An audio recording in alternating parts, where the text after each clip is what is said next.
कि हमारे सर पर भी इश्क का भूत चढ़ा था। और क्या बताऊं यारो, हमारा भी इश्क से पाला पड़ा था। एक लड़की थी मेरे घर के सामने जो मुझे अच्छी लगने लगती है, और ये उम्र ही कुछ ऐसी थी जो हम दोनों को प्यार करने पर मजबूर कर देती है। उसके साथ बिताए हुए पलों में मुझे जन्नत का एहसास होता था, और उसके घर वालों के चले जाने के बाद मैं उसकी गोद में सर रखकर चैन से सोता था।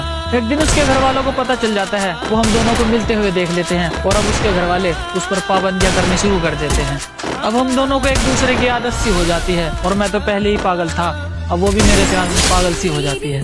अकेला प्यार से ही पेट नहीं भरता, उसके लिए खाना भी पड़ता है, और घर ऐसे ही नहीं चलता, उसके लिए कमाना भी पड़ता है। अब घर वालों की जिम्मेदारी और उसके प्यार का बोझ उठाकर मैं कमाने निकल जाता हूँ। मैं जल्दी ही वापस आऊंगा, मेरा इंतजार करना, ये कहकर मैं बाहर आ जाता हूँ।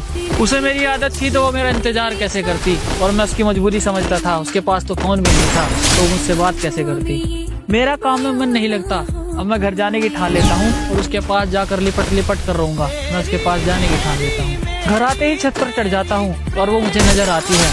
उसके हाव भाव कुछ ठीक नहीं थे, वो मुझे थोड़ी बदली बदली सी नजर आती है। जहाँ कभी मैं हुआ करता था, अब मेरी जगह कोई और आ जाता है, और जो कभी मुझसे प्यार किया करती थी, अब उसे किसी और से प्यार हो जाता है। जिसके साथ दिन रात मुलाकात हुआ करती थी, वो अब मुझे याद तक नहीं करती, और मैं उसके सामने हाथ जोड़ जोड़ कर रोता हूँ। वो बेवफा मुझसे बात तक नहीं करती।